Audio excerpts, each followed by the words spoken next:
I'm delighted to be on a panel with two really interesting people, and so I'm sure that, that my misgivings will be taken care of. So may I first welcome both Ralph and Nouri, and just for the sake of formality, although I'm sure a lot of you know Nouri's work, may I just quickly introduce Nouri Vitachi, very prolific writer, both for adults and for children. And for children, he's written across genre. He's written picture books, he's written for older children, novels. Nouri has a great belief in the power of imagination, but also combines that with a very healthy curiosity for science. So if you read Twilight in the Land of No End, which is a book I really love, you can see that he takes Einstein's theory of relativity, but spins this really wonderful imaginative tale of a boy who's 3 seconds ahead of everybody because there's a glitch in the fabric of space-time. Nouri also works at an entertainment lab, and so he has all sorts of figures and statistics that he can throw at us and silence all our arguments, so that will be really useful. Ralph started out by studying theology and literature, and now actually works in this whole new media space, so he's really transitioned into the new world. He heads a publishing house called Moelis in Bellinghausen, which he founded with his wife, and they have various imprints: Terzio, Quartino, Quinto, and Book to Look. One of his earlier companies was the first company in Germany to venture into the whole multimedia publishing, and they've done some very successful titles, including a CD-ROM version of Sophie's World. He's also now, this whole business of transmedia, he's really a good example of somebody working across media, because he has collaborated on a television series with ZDF, and also on a book that also is accompanied with a music CD and is also a 3D movie, right? Ritter Rost. Yeah. Ritter Rost. Rusty Night. Rusty Night. Okay.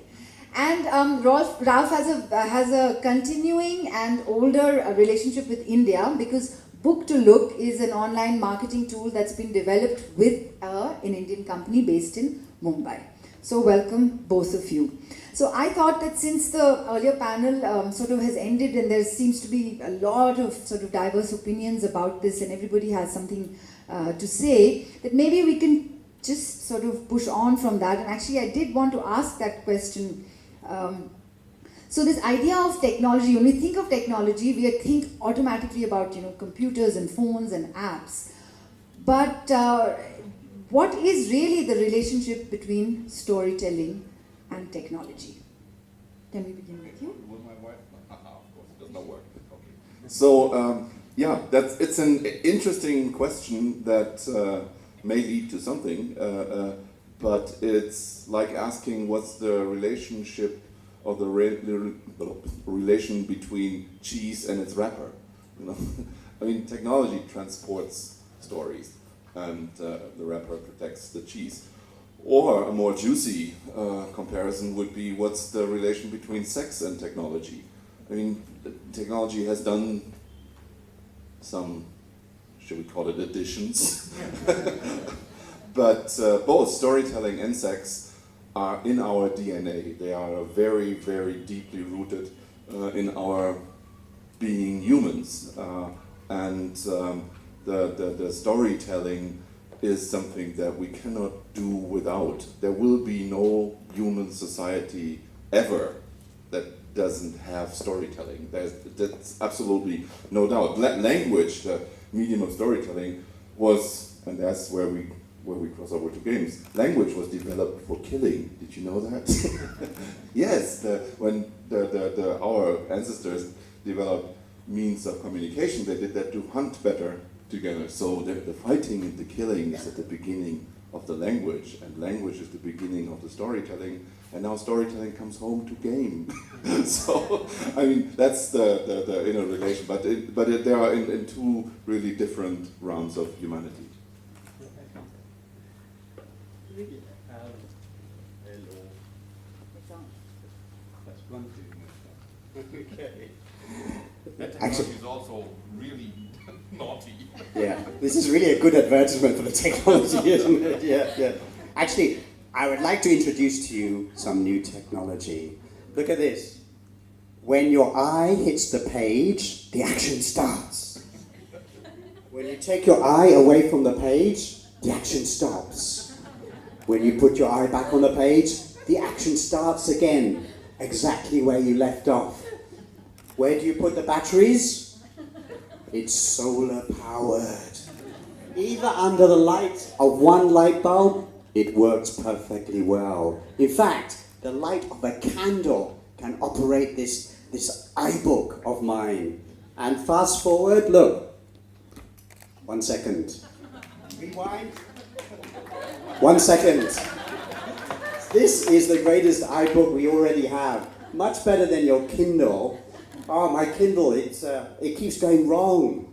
It loses pages and half the screen has gone blank, okay? They don't warn you about that when you buy it. Okay, so this is very much technology. It costs 1/100th of the price of the iPhone, and the best thing about it is that it is not multifunctional.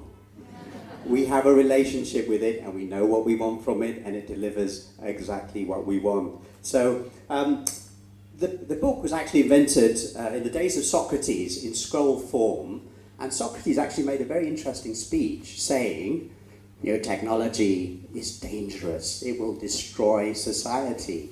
And he was talking about books. And what he really meant was that until now, wisdom came from bearded men like me.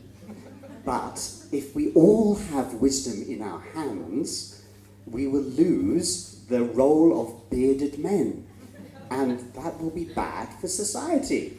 And you can see why, he felt like this. But in fact, as my friend Amin was just saying just now, both books and computers and Kindles, they're all new technology for something like, in excess of 5,000 years, storytelling has been oral. And storytelling still is oral. More stories are told by mothers to children in bed every night and made up than all the printed books in the world. Okay, so storytelling is an oral art. It started as an oral art, it is still an oral art today. When you get up in the morning, what do? You tell a story to your friends. Hi, what did you do last night? Oh, I met this really weird guy. Oh, I got a message on Facebook. You're storytelling. So that's what storytelling is. It's a means of packaging our feelings, our lives, making sense of our lives, and transferring it to other people. As for the means of doing that, exactly like Ralph said, technology is the package, the outer package, and some forms of outer package are worse than others. So I'm afraid I'm rather hostile to new technology.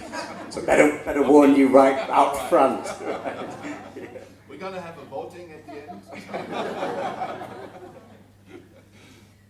So just to spend a little more time on this question of, the big bad wolf of new technology. So you think that all the moral panic about it is justified, and you think that it's not. Exactly. In the blue corner. Right. So with the beard. 2 minutes. Actually, I have to play a role now because. But what was the question again? So the moral panic. Oh, the moral panic. The moral panic is really totally useless. To make a very steep thesis here.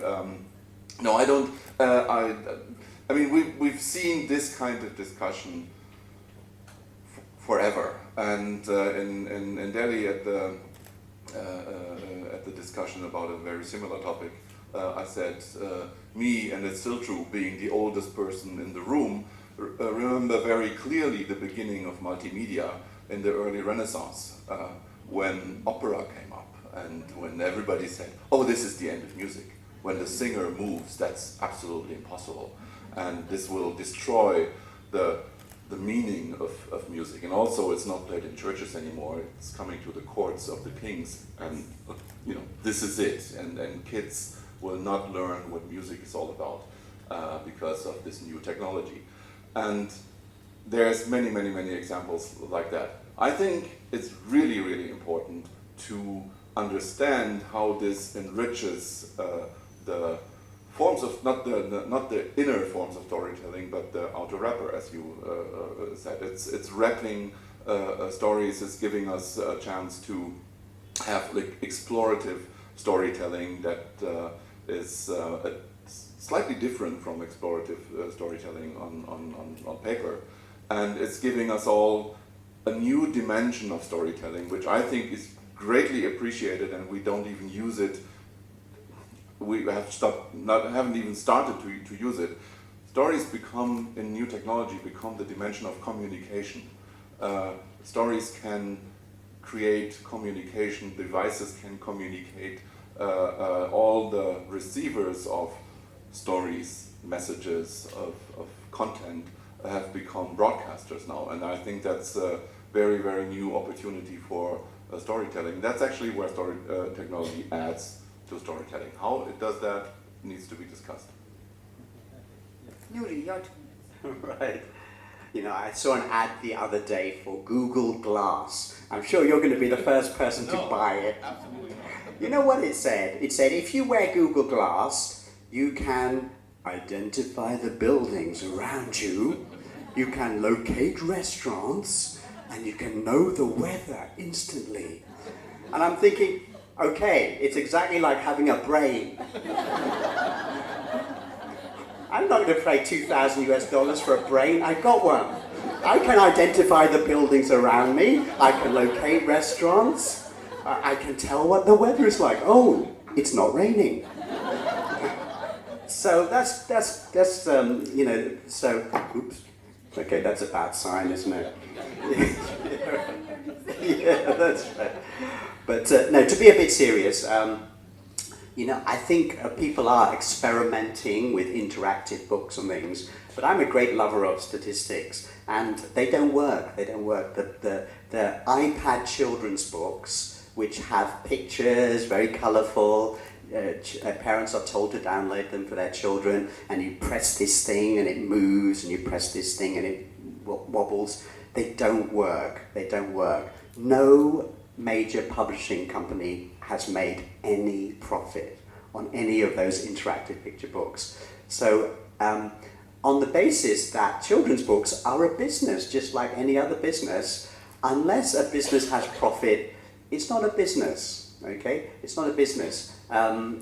It's just a venture that's unsuccessful. So these interactive books we're still exploring where to go, but what we found from the statistics is that romance works on ebook, sci-fi works on ebook.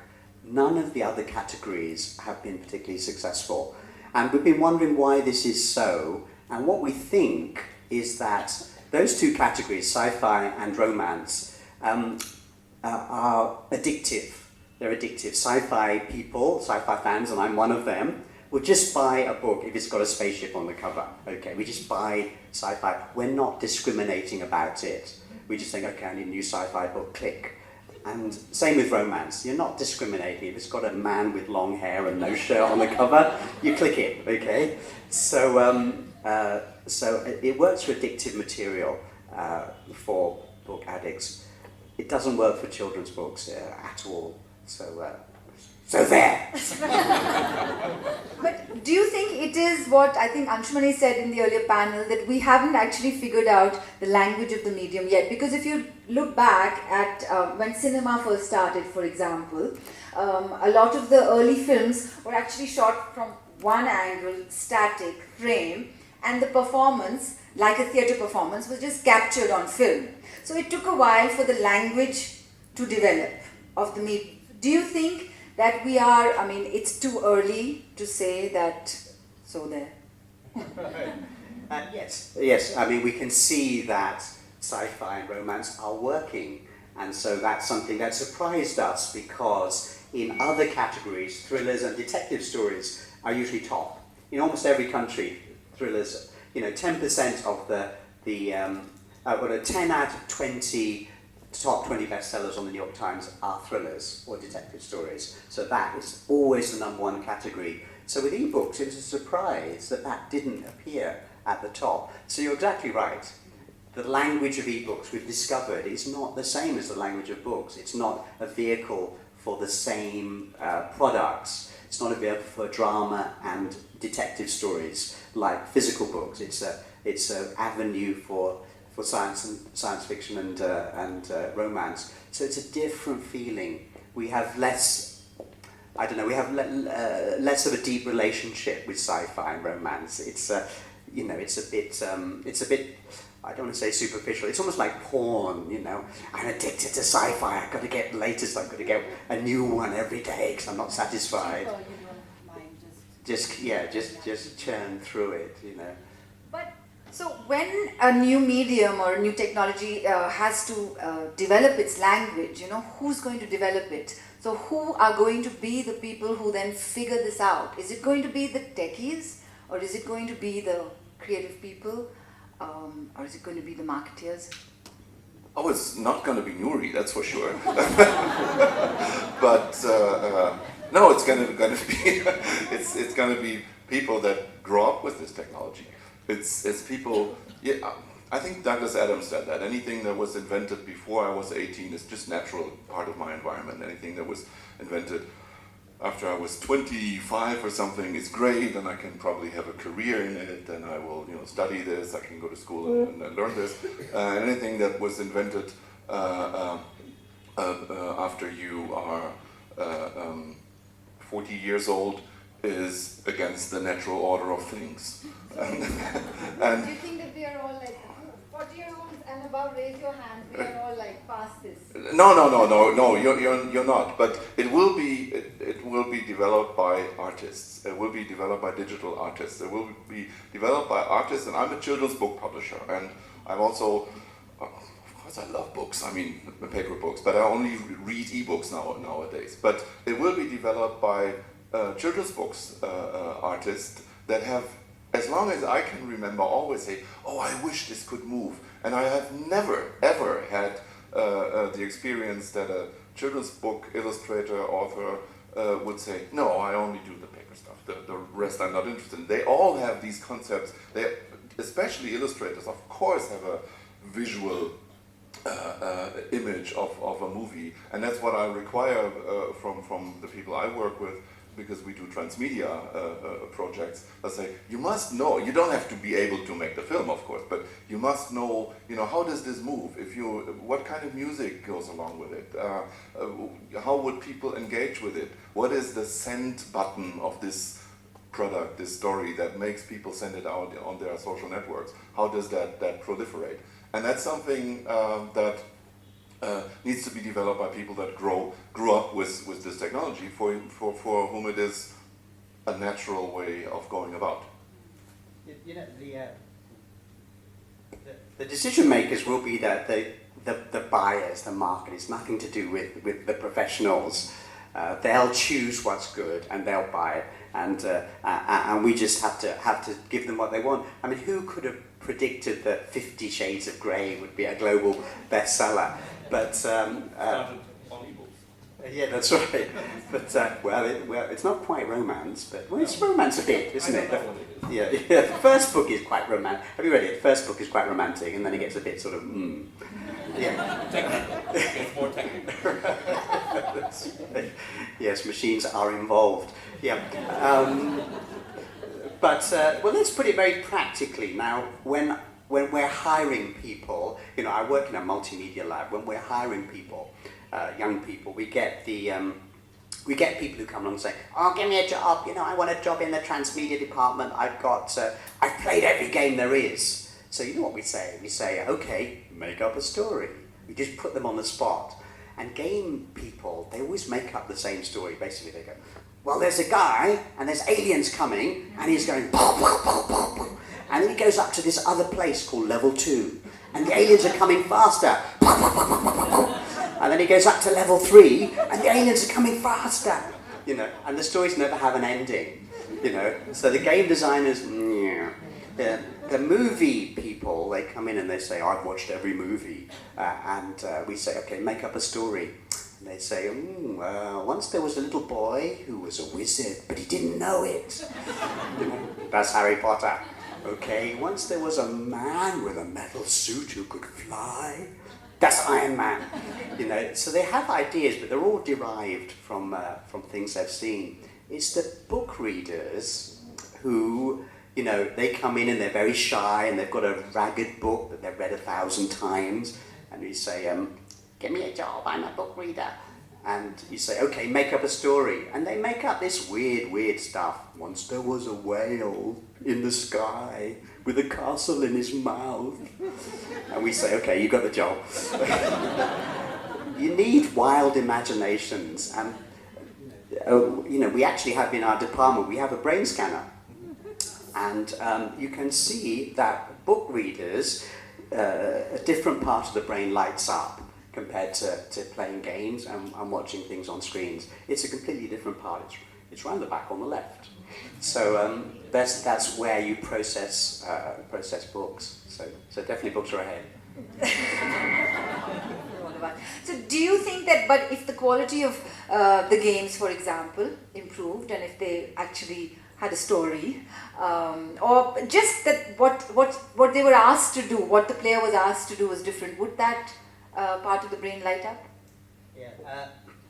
No, I don't think so, because the quality of games is improving because game companies like Electronic Arts, they're hiring writers.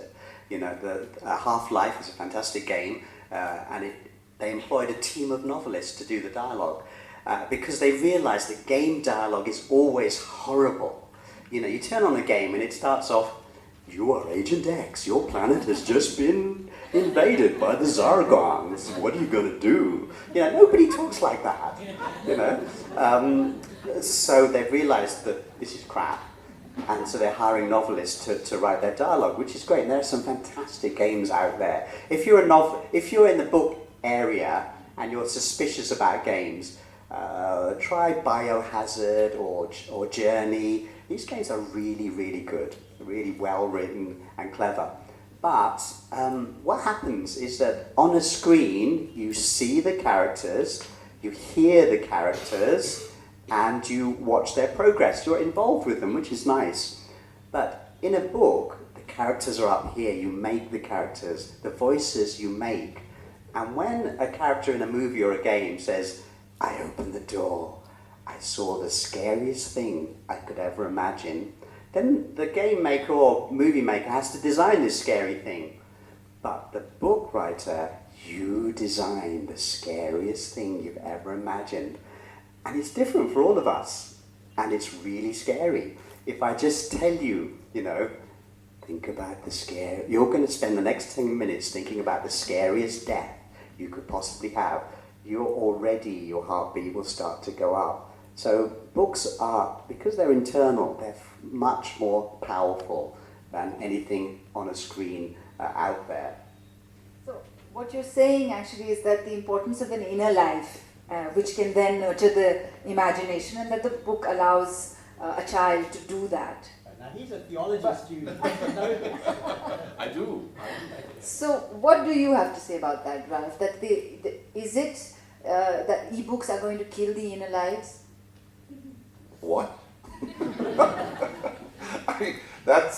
I know that it's a loaded question, so it's obviously not stupid as it seems to be. and of course, Nuri is. I mean, I would love to disagree, but I don't. Of course, he's right, and that's what I said in the beginning. What I'm saying is the medium. In this respect, the medium is totally irrelevant.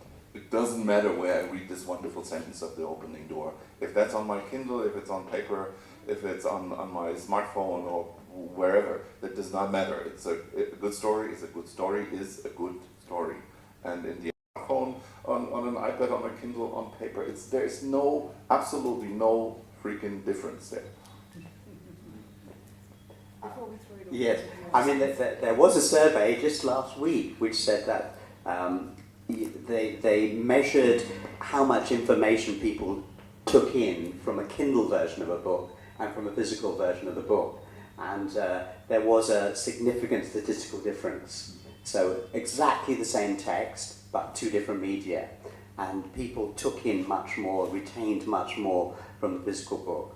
So, I mean, I'm a Kindle user myself, so I can see the advantage of it. But it's not an either-or situation. I think, one can have both.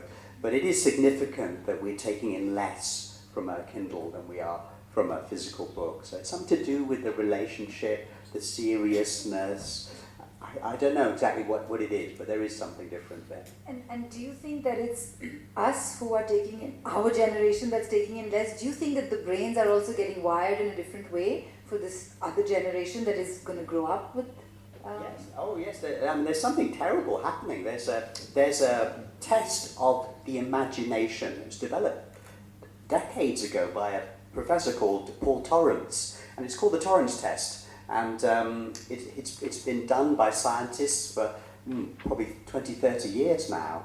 And over the last few years, every year, the imagination level of the average child has gone down. And we talk about progress, we talk about wonderful new things that the world is offering to kids, but no, their imagination is falling every single year. And, obviously we can speculate as to why this is, but my belief is that they're surrounded by very poorly imagined material, by games and apps which are just terribly, under-imagined. I'll give an example, Pokemon. My son is a Pokemon maniac. He can name all 400 Pokemon, and he will at regular intervals. But, I mean, do you know the Pokemon story? It's huge, been huge for the last 15 years. It's about a boy who finds a creature called a Pikachu, right? The species is called Pikachu, and the individual, his name is also Pikachu. Okay, that doesn't make sense. The Pikachu has its own language, and it goes like this. Pikachu, Pikachu. And then they meet another monster called a Bulbasaur, and his personal name of this Bulbasaur is Bulbasaur. And Bulbasaur speaks his own language. Bulbasaur, Bulbasaur, Bulba. I mean, it's just so badly imagined. It's just a disaster. Creativity-wise, it's a disaster. But, it's... our children are surrounded by this poorly imagined material from games and apps, and it's ruining their imagination. Yeah, I have to add there, I agree. One of my theories is that is because a lot of this stuff is developed with looking at international markets, and I've been talking with American publishers about projects and say, no, you can't do that. That will not work in Asia. You can do this. It will not work in America. Oh, for Europe, oh yeah, I know. But then there's France and Italy. That's different. The Romanic languages. So it boils down to something that's totally boring, totally faceless, totally international. And I think yes, yeah. And I think that especially in children's book publishing, children's publishing, media publishing, should focus much more on the national, not in a nationalist sense of way, on the home culture, and should be more daring and not have one eye on the American public or whatever. And that's I think something like Pokemon is something. Well, I would have thought it would only work in Japan, but that's something that's really, you cannot add more to it. Like you talk to British publishers, they say too many words. I say, what? Yeah, they will not read that much, but that's the story, No, it doesn't work that way. So I think that is all. The traditional media is contributing a lot to this lack of imagination there, and I think I know that the digital media is adding a lot to it, and then of course there is this part of it where it's given into the powers of evil of international media companies and the Dr. No laboratory you're working in with the brain scanner. And say, no, something moved in his brain, we should not publish it. It's not going to work in India, or so, whatever. But to develop this sort of like, to cater to niche markets then publishers need to also, doesn't the market need to think imaginatively? Yeah, a niche market is of 1 billion Indians. What a small niche is that? and Nuri was making the point last time that Asia is a very, very different culture. So China, Japan, India, you could not compare. But I think that's your only chance. Okay, if you're a Norwegian publisher, you'd be in trouble. 1 billion Indians are not actually all uniform, no? So that we, in India itself, Indian publishers have this language is a big issue for us. So it does require some sort of reflection, and also for publishers to be a little bit adventurous then and say, okay, we'll put money into a smaller market, no? And are they willing to do that? The big ones are not willing to do that, although they could afford it. The small ones doing it and they cannot afford it. That's a big problem of the publishing industry. But I think you have to, everything that inspires the imagination of children has to be edgy and has to come from a local culture and has to deal with that. That's really important. And if in the creation process you already say, okay, that may be important for an Indian kid, but is it important for an American kid? No. So we have to come up with something else. That's where the wrong decision is already made. Okay, I think this is time now for all of you to jump in and ask your questions. Ask this question of the two gentlemen here. That if I were to do a thought experiment, and I was to say that, imagine there's a boy, he's going deeper into the forest, and the deeper and deeper that he goes into the forest, the denser and denser the forest becomes. And as he goes deeper and deeper into the forest, he encounters fiercer and fiercer animals. The boy in everybody's imagination is different, and the clothes that the boy is wearing in your imagination is different. It's the age of the boy in your imagination is different from the age of the boy in your imagination. The density of the forest and the animals or birds that you see are different. And we know that, when you talked about this, that when you read the spoken word, it speaks to the, when you read the book, it speaks to the imagination and it cultivates imagination. You also talked about the research that sort of points to how imagination is reducing. And I come back to a question that Gayatri earlier raised in a slightly different way, which is that today, unfortunately, the measure of success for any book is marketing and sales. Don't we need alternate measures of success for a book? Because a lot of times, books that sell or stories that sell could be like Pokemon. It's bad chocolate, but you're addicted to it. It's not necessarily good for you. And therefore, if market becomes the only parameter to measure success, isn't there a danger there? And doesn't the industry need alternate measures of success which need to be celebrated, recognized as parents, authors, teachers, publishers? Don't we have a responsibility towards ensuring that healthy chocolate also gets produced? Yes, you're obviously very, very right. But I think that's where book prizes and that sort of thing comes in. Often the critics will like a book, the book prize people will like a book, but the public won't. So, for example, 50 Shades of Grey will never win any book prize, I can guarantee that. But on the other hand, there are book prizes, there are Booker Prize winners, which are out of print because nobody's buying any copies, I mean, we're a bit, I'm the chairman of the Asia Pacific Writers Association, and we're very cross with the book prizes because the Man Booker Prize always presents itself as the year's best book. Pulitzer does the same, and they're like rivals. They never admit that they're limited to certain countries. How can it be the world's best book if most of the countries are excluded? So the Asia Pacific Writers Association is launching a global prize called the World Readers Award, worldreadersaward.com if you want information. It'll be launched in a few months. But book prizes do that. If you don't mind me name dropping, I was once with one of my favourite authors. His name Timothy Moe. Anybody read any of his? Wonderful writer. And I was being very servile. I was doing this, and he eventually got fed up. He said, "You stop being so servile." And I said, "Oh, but you're my hero." And he said, "How many copies did you sell of your last detective novel?" So I said, 15,000. And he said, "That's more than Salman Rushdie sold of his last book." And I said, "No, it cannot be," because Salman Rushdie is my other great hero. So I said, "Not the great Salman Rushdie." And he said, you know, some of us write books that get prizes, some of us write books that sell. You choose one or other. If you can get in the middle and do both, that's great, but most of us can't.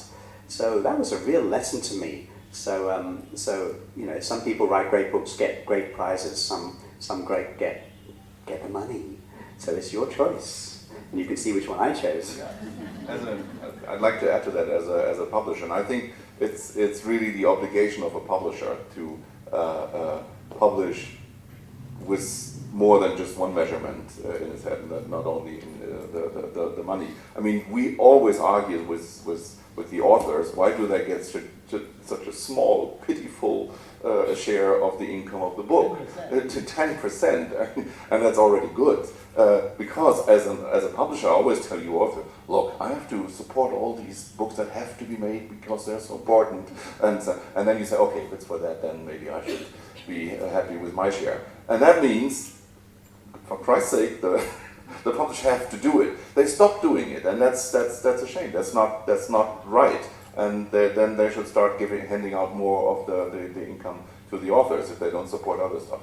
But yes, in business life, and publishing is a business, it's not going to be like that. It's only in golf that you work with a handicap, you know. But if I'm into running, I'm too fat to run as fast as you do. So there's nothing I can do about it. You win, I lose.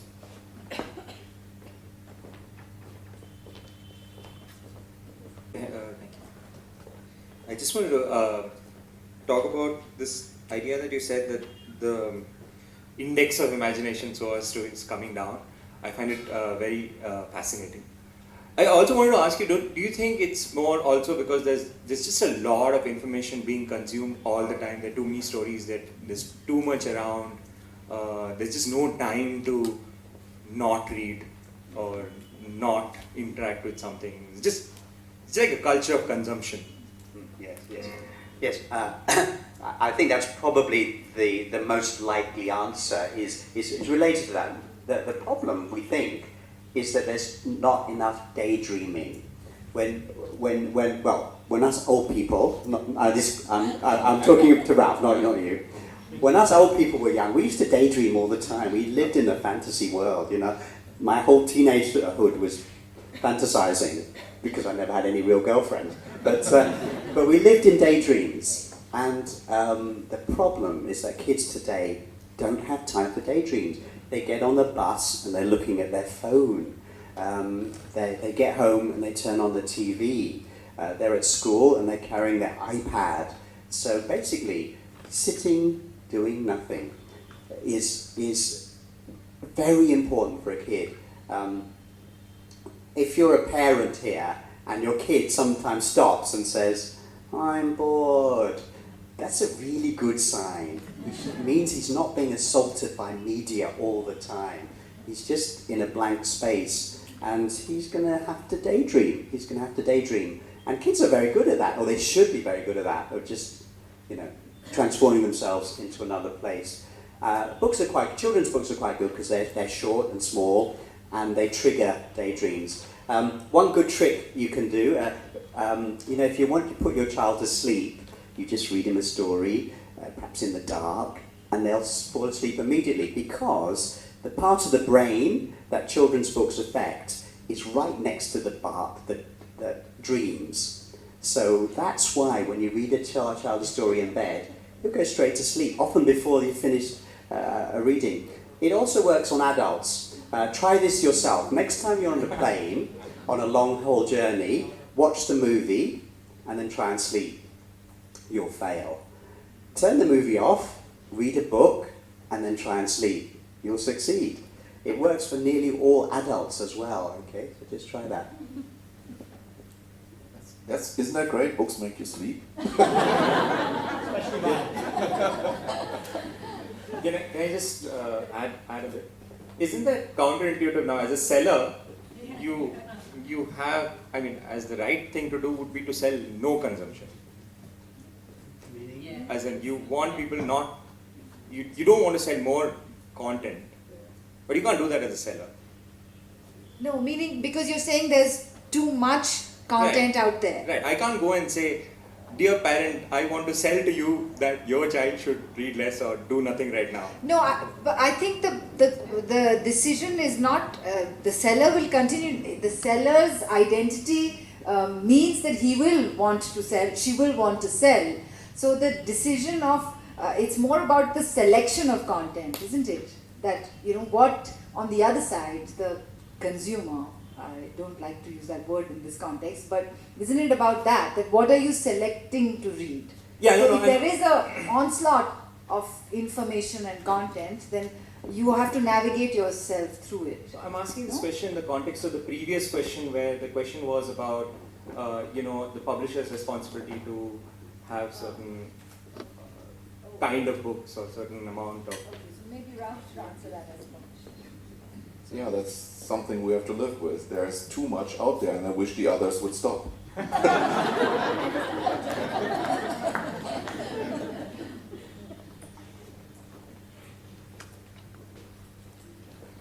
Do you think we are in an era of transition in which the old traditional methods are slowly giving way to the new ways driven by technology?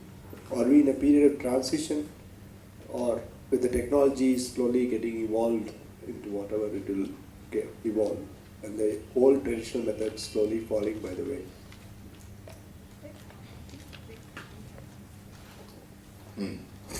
But I'm at loss for an answer because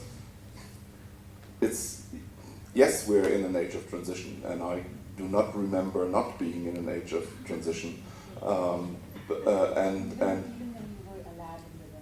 yes, even in the Renaissance, when I remember back, that was when I was born. No, but you're talking about the loss of traditional content, right? Is that what you mean, or? Even the book, physical form of the book, slowly will. Oh no! It will not go away. People old enough like me will remember the cinema that was then put to death by the TV, and the theater that has been killed by the movie. I mean, this argument is very, very long, and it always, it'll always be with us, and we will always see one medium die in certain areas, like the big encyclopedias. They really seem to go away as printed material. A lot of the non-fiction books, trade books, and professional books are replaced by ebooks, because ebooks are so much better for that purpose. And there is nothing to be sad about if they go. There's absolutely no chance whatsoever that when we look 100 years in the future, that kids will say, book? What is that? Paper. They will have both, and it will be more. A lot of the book industry will be more in the area of very nicely crafted, wonderful to touch books, and that's a big argument that all the publishers make. Touching the book and smelling the ink and stuff, which is nonsense for a lot of the mass market. The books are ugly, horrible. I don't want to touch them, and I'm happy that I can have them as ebooks, because I'm really afraid to touch them, and they give you eye cancer. These will go away, and that will be a great win for humanity. But the well-crafted, hardbound copies, very nice paper, beautiful illustrations. Sophie's illustrations will never really work very well on a screen. They will be super beautiful on paper if the printer knows what he's doing, the publisher is willing to pay for it, and if it's a good paper, and so on. So this is not going to go away at all. Yeah. We're slightly swapping positions here, which is interesting, isn't Sorry, it? sorry, no. Yes, yeah. I mean, according to the numbers we've been processing, the date at which the average book becomes an ebook as opposed to a physical book is approaching. It'll be like around 2017 in America, and between 2017 and 2025 in the rest of the world. So that means there'll be more. The book will be primarily a digital object. By 2025, the book will be. The physical book won't disappear. I fully agree with you, but it will be a secondary format. The biggest format will be the ebook, and that's just market and technology transition. We can't do anything to against that. But how do I know there's lots of writers and illustrators here? How do we react to that?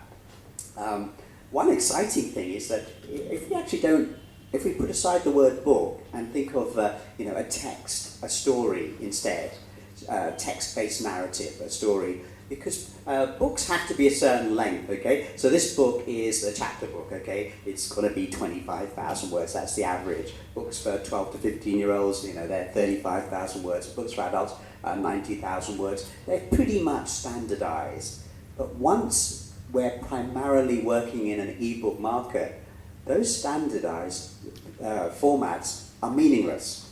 They're meaningless. And in fact, what works best, and this is me putting on my business hat, is fairly short texts with a button on the last page saying, click here to buy book 2. Because you read book 1, it's not that long, and you think, oh, okay, you click here, and what happens is that, of course, daddy's bank account loses some more money, and you get book 2 instantly. So what we see happening is that books are going to be multi-volume, episodic, but shorter with each volume. So there is some advantage to technology for writers. We can actually make more money this way. And the other thing is that I apologise to publishers, and one of my publishers is in the room, so she should just cover her ears. But of course, ebooks do give some power to the author. Like I could write a book tonight called Harry Potter and the Code of Da Vinci.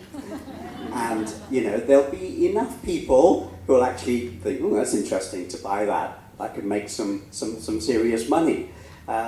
So that's another thing, another good mark for ebooks. Yeah. Question here and then, yeah, you. Okay, I'm going to move away from technology for a bit and back to content. Okay, content is king. I feel it's a time of transition for content as well, because in some way children, and the market that we're all writing for, children are losing their innocence. So the real children market has shrunk to, as the earlier panel said, probably below 7, below 8, when they hardly started reading. And they're still entertained.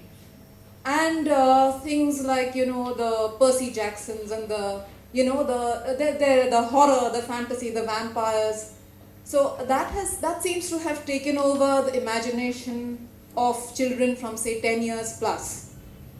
So is content changing a lot? And in this context, as writers or as people in the book industry, what would you say is the challenge in writing for children? Are books going to entertain? Are they going to frighten? Are they going to challenge? What is it? Yeah, you've touched upon something very important in the young adult market. We don't find that problem in the younger kids market, at least I'm not aware of it. But in the young adult market, there's a huge debate going on, because what happened was that many years ago, Judy Blume, do you remember Judy Blume? She was the first author to say, okay, in a book for teenagers, we ought to include things like, okay, mummy and daddy are getting divorced and I'm starting to think about sex. And that book was banned in many schools around the world, and it became the world bestseller. Now it's up there with the best-selling books of all time. it's not far behind Harry Potter, because kids do think about sex. Kids do come from broken homes. But the debate at the moment is that too many young adult authors are putting in sex, drugs and violence to get the shock effect. And there's been some awful, horrible books out in America, and they're aimed at young adults, but they just use Stephen King type horror to try and get, headlines. So there's genuine concern about that. It's a free market, so what do? If you actually stand up and say, excuse me, we shouldn't be selling these to kids, then you get all this backlash saying, you're trying to censor us? You must be a religious crank. And it's like, no, we're not. But it's a real problem. How do you fight that? Right, well, back to Stuart. Just briefly, of course you're right, and the horrible books, since we cannot ban them, there need to be other gatekeepers keeping it from the kids. But it is a fact. In fact, it's a biological fact that kids get older younger.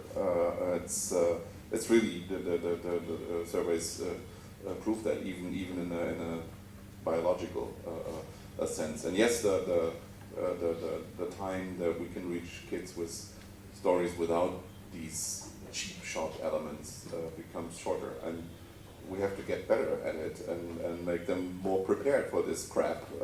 And I know I was totally shocked when my daughter was 16 and she was on one of the first chat things, and there were people showing pictures of naked people or themselves naked, and Laura I think she was very well protected and grew up in a good family. She just clicked it away. Said, I'm not interested in that. It didn't affect her at all. It made her stronger, and I think that's something we also have to keep in mind. Don't underestimate the kids. They can defend themselves against this crap if we make them strong enough early enough. I think we have a question there, and then we You got one of the fake microphones. Hello. Yeah. Actually, I wanted to pull the discussion back to technology from the content. Yes. So there's this another technology on the horizon which is coming up, is the 3D printing. And I just saw yesterday, basically somebody is doing children's books specifically, doing all those tactile kind of things with 3D printing. So I just wanted to get a comment from you guys. Do you think it's all for good, or you think there's something bad with that? What are your thoughts? How it can be used in? How will it play in the children's books? 3D printing a book which is a 3D. Yes, basically these pages can have tactile things coming out. It's evil. It's evil, definitely. There's a category. It's good. There's a category in the book business known as novelty books, and that's books with gimmicks, and we hate them. We hate them with a passion, because the people who make them don't value stories and the psychology behind stories and the value and the sort of humanity, the shaping. Good books shapes a child's thinking, and that's what's valuable about a good children's book. But the people who make novelty books, they don't care about that. They just want the biggest, flashiest gimmick. And unfortunately, the novelty book business is growing and growing. People go into bookshops and they see these books with added bits or plastic things sticking out, and they buy that instead of a good book. So they are desperately evil, and anybody who, the death penalty is not good enough. We do not publish novelty books, so I'm allowed to live on. I don't know what kind of, I'm not aware of this. So if it's this novelty crap, I totally agree. But 3D printing is also a way of making your imagination work. I mean, that's something I'm really waiting for the time when that becomes really available at homes, and that kids can, build things. They can, today you can sketch it on paper and make something, and then have the iPad or the computer pick it up, and then you can 3D print it, and I think that's great. That's wonderful. It doesn't beat forming things with your fingers and making cheapest dough you can think of and create a little puppet with that or whatever. But I think I would really embrace that. I'm also against these brainless novelty things, but I think 3D printing in itself is a technology that will be very helpful. Now, one thing. Is there anybody from HP here? Yeah? Are you from HP? Oh, right. Oh, she has a question. I see. Well, yeah, before you do your question, can I just make a comment on the HP guy made an interesting presentation at the Delhi Festival. And what he did is he talked about the different inks and colours and things. He also talked about one book which where you send in the name of your child, and the character, the reader then gets a book with the name of the child. He basically goes around. You see, now giving us new inks and things, I think, and new techniques is fantastic. It's interesting, but with finding the name of a child, that's slightly dangerous. That's going towards the gimmick novelty end, you know. So I'd like to speak to the HP people. They're so capable, and I want to encourage them to move away from the gimmick book towards actually doing fantastic books using they do 3D ink and holographic ink and spot printing and all sorts of fantastic things. Your question. Thank you for your kind words about HP. Just to clarify a little bit, I think the sole purpose of HP 3D printing, especially when it came to catering to children, was to encourage them to be more imaginative and utilize their own creativity instead of just purchasing books that had been, as you would say, novelty crap. Coming to my question, it's again more about content, like the lady over there said. In an age of evading technology, is it a challenge for writers to come up with stories that are more appealing? For instance, in a story that's set in 1980s would have a kid using a Walkman, and today the kid would probably be using an iPod or an iPhone or something like that. So as a writer, when it comes to research versus imagination, and I think Rolf can also comment on this, is it a challenge or is it an expectation from a writer to have a lot of research to go into storytelling? You know, there's a huge problem in detective stories for exactly the reason you say. Is that now in every detective story we have to put in a scene where the character loses the iPhone. It has to be there, because otherwise you could just trace them. She gets kidnapped, you trace them using the triangulation system. You press find my phone, you know. So it's a nightmare. Also, there's always a scene where, you know, she has to meet somebody in a dark corner at midnight to get the information.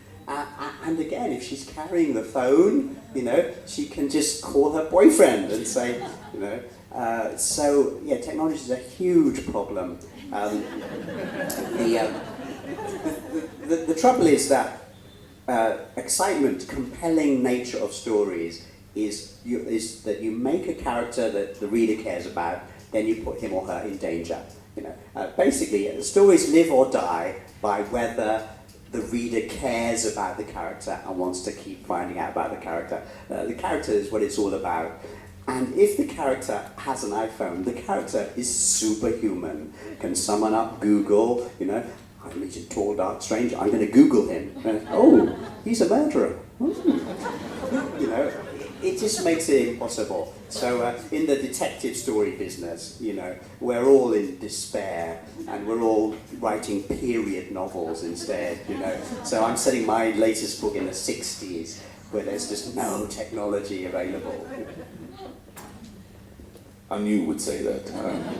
Of course, if you're not imaginative enough, like Yuri, you then have a problem. But a writer that has this kind of imagination can, of course, come up with another solution than just losing the iPhone. But kids will be killed. Oh shit.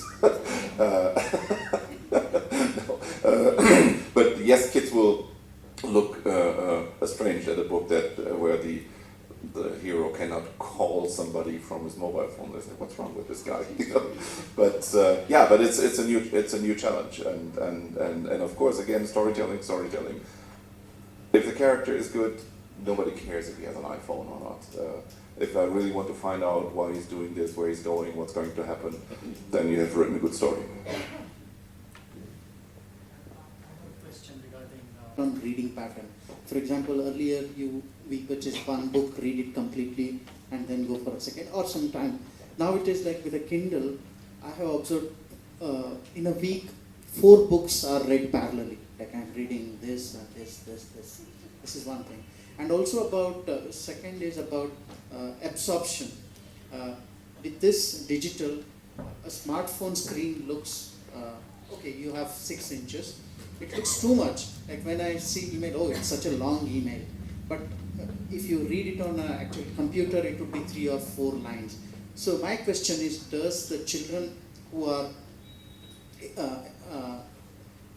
exposed to this technology in a later stage will have a shorter span of reading, or there is a problem in reading patterns? This is my question. Nuri probably has statistics about it. I don't know. Yeah. Yes, definitely the relationship changes because what happened is a lot of people are switching from Kindle to the Kindle app on their phone. So you're only getting 1 paragraph at a time.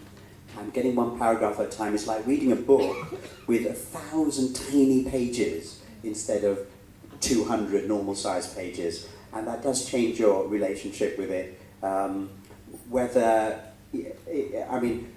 The theory, I haven't seen any experimentation to confirm this, is that if you're reading a book 1 paragraph at a time, you're more likely to stop and get distracted than if you're reading a book that you've become immersed in. But that's kind of a small thing, though. I think, again, to say something in favour of technology, transmedia for me doesn't work in the sense of new forms of literature, hypertext, novels, novels in different structures. It doesn't work. Where it does work is in the old-fashioned sense of just creating a great character and then having a movie made about that character, and then the movie makes people read the book and the book makes people read the movie. That's not new. It's been going on for decades and decades. Transmedia, we talk about this new transmedia thing, but transmedia is just, to me, it's a fake word, meaning merchandising. You make a book, and I remember when I was 12, I had a Jungle Book lunchbox, and I was thinking, wow, one day I'm going to write a story, and it's going to be on a lunchbox. I've never achieved that. I've never had a lunchbox made. I did have a whole bus painted with one of my characters, though, and that really made my day.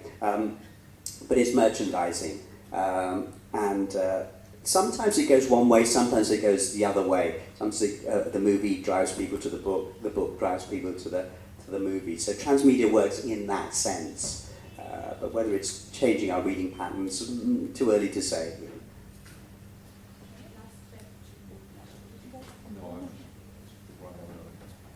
Hi. So I'm not really sure how this is relevant to this conversation or the talk that we had before, but there are publishers, there are writers, and it's really great that we have that much of reading material out there.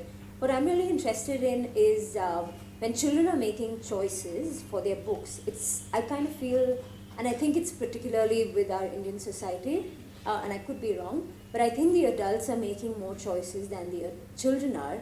And I've worked in an environment where when children are their own facilitators, the power for them to take that forward is much more intense for them.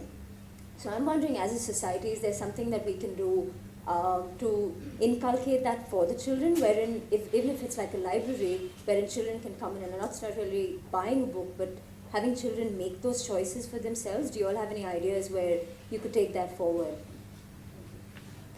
I could tell you a nightmare story about that. I was working with a big newspaper company, and we said, let's give a free book to every subscriber. And they had a big launch party, and they asked me for advice on the book. This was 1996. So I said, there's this great book out, perfect for families, just been launched, called Harry Potter and the Philosopher's Stone.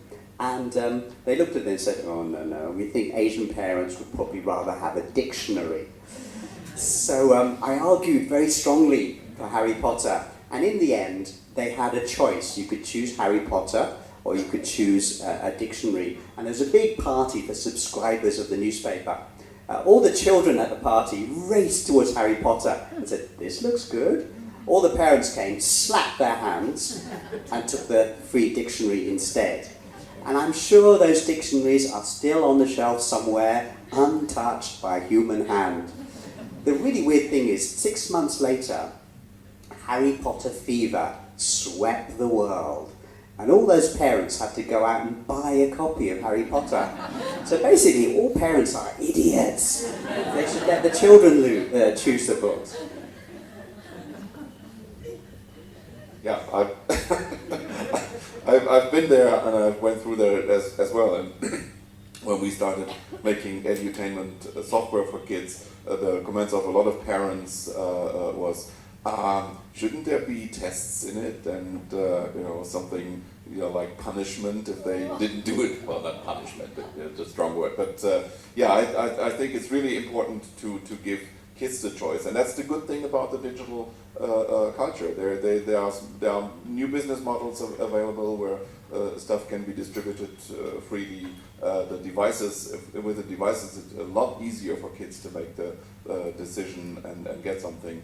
I think the parents still have to watch it, but I see a problem in what's in Asia very popular is this myth of the tiger mom that really keeps their kids' nose to the grinder, which I think has to go away to make kids happy, and that's something that we need to address at the parents' level. But I think in general, yes, the prices are coming down, the availability is much easier. You don't have to have a bookstore in your neighborhood anymore to get books as ebooks. So I think in general, the digital culture is actually helping kids in this respect. All right, I think it's time to wrap this up. Thank you all for all those interesting questions. Clearly, we are leaving this hall a divided house, and perhaps that will continue for a while. What is clear is obviously that we are in a moment of transition, and as somebody said in the earlier session, that we should celebrate all the different media that we have access to. So maybe we have to also try to evolve this language, the new language together, and make the new technologies work for us.